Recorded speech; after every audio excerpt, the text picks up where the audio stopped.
Imbrattato dai vandali, scritte, scarabocchi con la bomboletta spray sullo scivolo, i cestini, le altalene.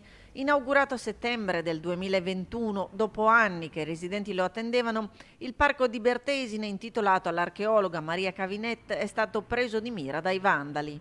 Ma non sono state imbrattate soltanto le giostrine del parco inaugurato da poco, bensì anche il muro che recinta la villa storica progettata dal Palladio. Imbrattato anche il muro di cinta di Villa Gazzotti, villa veneta del Cinquecento, patrimonio UNESCO dal 1994, assieme agli altri monumenti palladiani della città. Rientra tra le tappe del percorso palladiano, attigua alla chiesa di San Cristoforo, al capolinea dell'autobus, alla nuova piazza.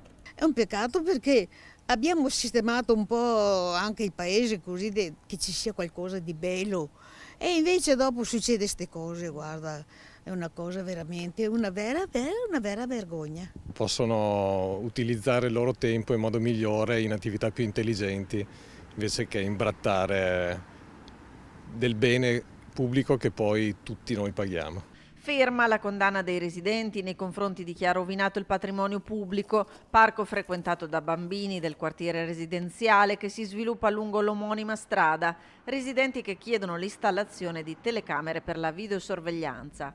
Magari una videocamera. Non so se una telecamera servirebbero molte perché l'area è molto grande.